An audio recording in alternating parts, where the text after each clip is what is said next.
He's got quite a few videos that are pretty good around this kind of stuff about grading and reporting.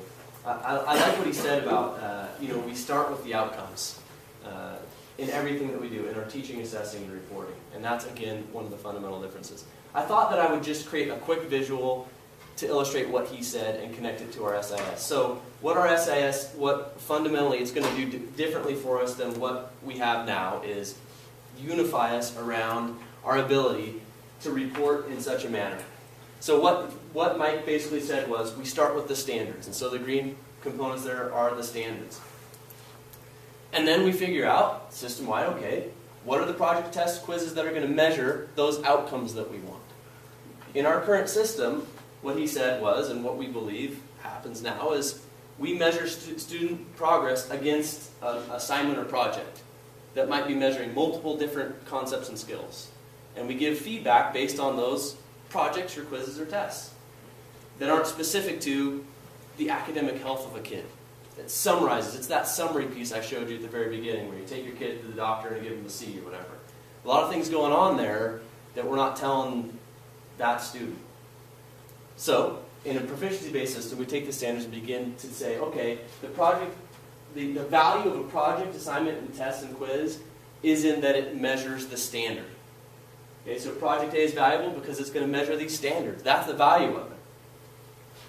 So as we walk through, what he said then is throughout the course of time, we have an assignment. So project A, it had, and he talked to this, it has 4 different measurements. It's measuring those 4 standards. It's not measuring the middle one. I just put an X there. He said, put a smiley face or whatever.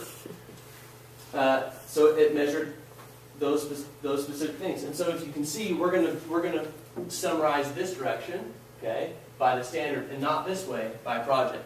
We're not then taking these things and then summarizing and say, okay, this kid might likely have gotten, I don't know, a C+ on this project. If we were to do it in the old school, okay, the kid gets a C+. But in flipping this thing on its head and looking at a proficiency-based way, we're saying, okay, what does that mean? The kid solved real-world problems, got an A on that, failed this standard, got a D here and a C here on those standards. So we're breaking it down based on the skills we're expecting kids to know.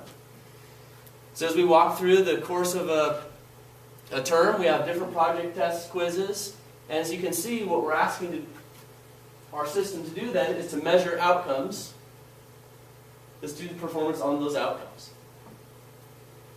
And I think that can help represent for us what we're trying to do. Our SIS will be able to do this for us in the gradebook that we're developing. We're doing some work on that this week with teachers on Thursday, and I sent a meeting invite out an email invite out to you all with an agenda, and I can send another one out if you didn't get it, but invite you to come and be a part of that. But we want you as leaders to be in the know about what's going on. It's maybe way early, but will there be common formative assessments by school or grade level so that there's consistency in what we're saying to parents that we're measuring? Absolutely, yes. That's a key piece to this, and I'll get to that here in a minute, and you're exactly right on. Because Drew's hitting exactly where we're going next, is that this is all fine and good, but if we don't have a defined level of rigor here, it's not as powerful as it needs to be. So that's very true. That's a good point. So then at secondary, of course, we then summarize this into an overall course grade. But it's clear about how we came about this overall course grade. It makes sense in light of student performance on standards. For me, I was always a little bit nervous when I was doing parent-teacher conferences as a teacher, because I was worried that a teacher was going to ask, or a parent was going to ask me, so I know my kid hasn't turned in, but what do they not know specifically? I would start rambling, and then if they said, then point to somewhere specific where you have documentation that they've shown they don't know that, I wouldn't have been able to do that. In this system, we want to be able to be very clear about demystifying the learning for our kids. That it's not just us who might know this. Like in my mind as a teacher, I might have known kind of where the kid is on some of these things. But again, the key question is, does the student know?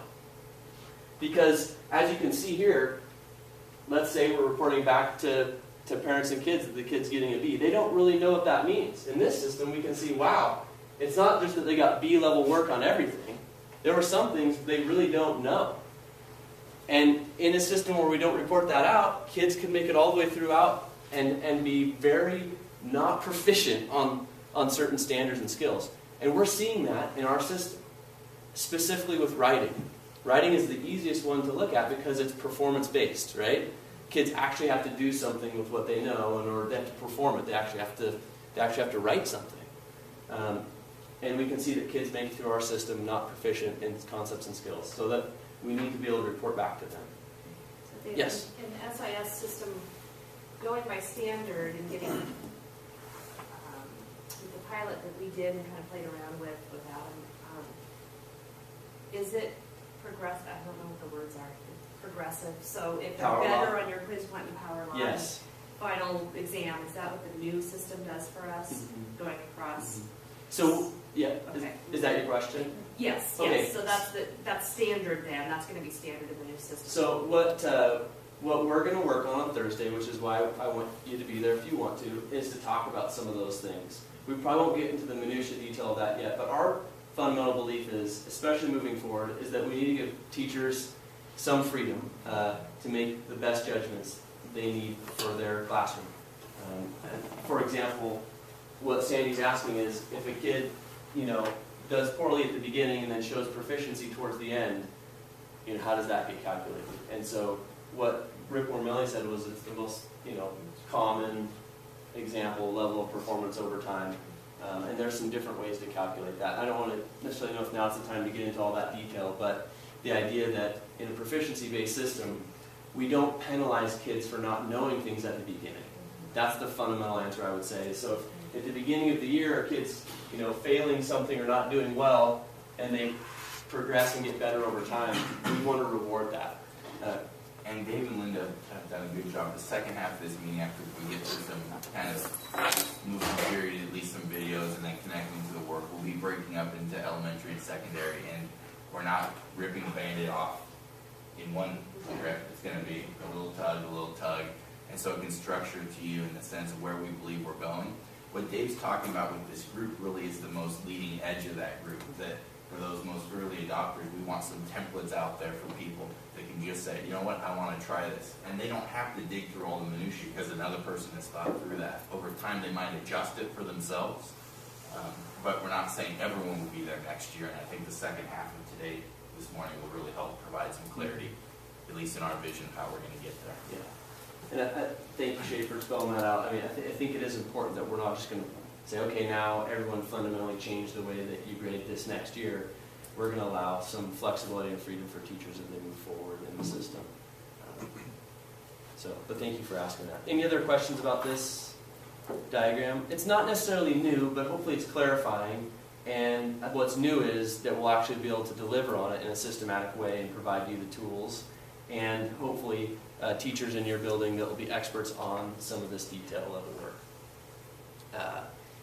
So what I thought was important to do here was also connect this component of proficiency to the work we're currently doing. So learning objectives are clear and measurable is the component we're talking about under proficiency. So what is it that we currently have in our system that we're already doing that connects to this aspect of proficiency? Well, we currently have priority standards, right? We've done a lot of work around that. Maybe with some clear understanding of the purpose of those. Maybe not in the system through different teachers. But when we start talking about, okay, now we actually have to report on those priority standards, that means we need to teach to them, test to them, report progress to them. That then, I think, is the fundamental change. When you have a teacher in a room that then says, okay, I can't just have these on my wall, I can't just have them on project test or quizzes, I actually have to report out on these to kids. That's the fundamental change there. But we currently have priority standards and continue to refine those and work on those priority standards in the district. In addition to that, we are bringing on board an SIS that will help us to deliver on this message and to